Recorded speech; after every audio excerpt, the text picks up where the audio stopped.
Well, good afternoon, early afternoon. This is Thursday. It's March 26th, 308, T+354, I think. Realistically, I think I've lost a couple of days in here somewhere, but we'll find out quick enough. I have an appointment for a bone marrow biopsy on the 2nd of April, which is my first year anniversary birthday. Hell of a way to celebrate, huh? At the City of Hope, which should be interesting because the mothership is locked down. And we'll find out exactly what day I am at that point, which should be exactly 1 year, 365 or 366 because it's a leap year. We'll figure that out. I was absent without leave, or actually absent with leave yesterday, my own leave. I had two important conferences that I had to appointments to deal with. One was a patient family advisory council meeting, and that was midday, 12:30 to 2. And then I had a webinar, which really was pretty much an all-day webinar, only I was on the panel that went from 2 to 3 o'clock, the final panel of the day, the one that wrapped things up, which was a joy. I have to tell you, it was an absolute delight.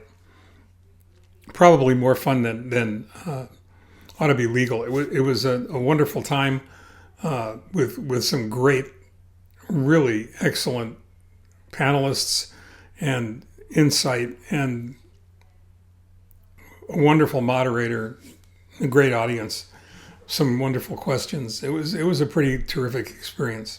So while I apologize for not being with you yesterday, I am really satisfied and joyful about the way the time was spent, even if I was really exhausted afterwards. But one of the things that we talked about, one of the subjects of the panel was leadership, especially leadership in times of crisis, leadership that's appropriate for times like these, times we find ourselves in right now, dealing with corona, the novel coronavirus, COVID-19. And when I'm tasked with participating in any way, I usually dive headlong into the research surrounding whatever that subject material might be. I know a little bit about leadership. It's been a fascination of mine for years, and it's something that that I've always been curious about. And how do we identify leaders? How do we nurture leaders? How do we mentor leaders? How do we recognize them? Because I don't think they're always apparent. And the other thing that's really important to recognize, I think, is that we think about leadership in terms of corporations, companies, business, civics, public life, political leaders. But that doesn't mean that all of us don't have an opportunity to practice the traits of great leadership in our everyday lives, and especially in times that are trying, times like these. But I think it's important to understand the important factors, the important components, the elements of what makes leadership relevant.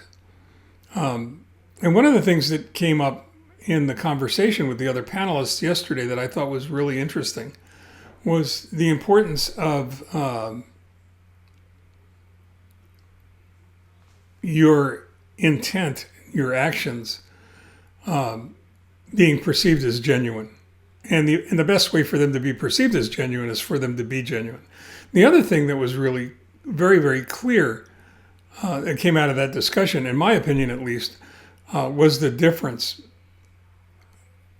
that being involved rather than just interested makes in getting results. And I think the best leaders are involved. They're involved with their teams. They're involved with their constituencies, their families, their clubs, their tribes, their whatever kind of cohort they belong to. There are other words that fit into this. Words like focus. It's critically important for good leaders to be focused on the tasks at hand. Focus is only important, though, if there's vision involved. If you have a vision of the future, a vision of a future that you know with a perfect faith is someplace that the people that are close to you and that you're close to need to go, that you need to create in order to make things work. In order to do that, you need communication. You need to be able to communicate clearly. You need to be able to communicate concisely. You need to be able to communicate often. It was one of the biggest problems I had in management leadership when I had my business, and it was that I thought everybody was a mind reader. I really believed that everybody knew where we were going because I had such a clear picture in my own mind. And looking back on it, I did a really poor job, especially in the early years, of communicating that. I did better, probably starting with the financial crisis in 2008. And it made a big difference. In order to have that kind of communication, you've got to be self-aware. You've got to understand what your limitations are, what your strengths and weaknesses are, what your abilities are. And good leaders really have a great sense of awareness when it comes to the fact that your people, the people that you are trying to lead, the people that you need to influence, are watching what you do as much as they are listening to what you say. You have to be adaptable because everything around you is changing constantly. And you have to have empathy. You have to be able to walk in the shoes of those that you're attempting to influence. You got to be agile. You got to be able to move and move quickly. You got to be able to make decisions and not look back, not question the decisions that you've made. You've got to be transparent. You've got to go ahead and be sure that everybody can see who you are, what you're all about, why you're doing what you're doing, and that there is no doubt left in the minds of the people that are following you, because that can be very risky. You have to have a sense of history. You have to have some degree of perspective about what's happened, mostly to convince all the people that you're trying to influence that things are going to get better, that it's not always going to be difficult, it's not always going to be bad, it's not always going to be challenging, which means you've got to be optimistic. And with that optimism, you really need a little bit of imagination. You need to have self-control. You can't really expect to control the actions of other people unless you're able to control your own actions. And that means managing relationships. And I don't mean micromanaging relationships. I mean managing relationships from the standpoint of leadership, which is really, more a matter of getting the active and voluntary participation of those you're hoping to lead. You got to be creative, certainly in the solutions that you come up with. And I think that you have to go ahead and bring a certain amount of appreciation to the party with you. You've got to be able to recognize the participation, the hard work, the effort, the willingness to follow of those around you. And God knows in times like these, we really need a sense of humor. So those are a bunch of different things that we can think of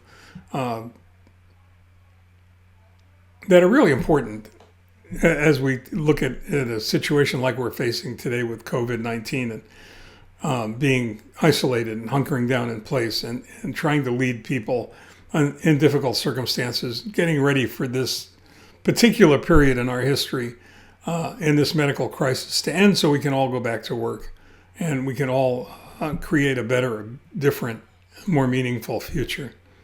That's my story. I'm sticking to it. Words like those are really important, and I think they're worth considering, especially when we're talking about something like leadership. So in the meantime, stay well, take care. Hope to talk to you again soon.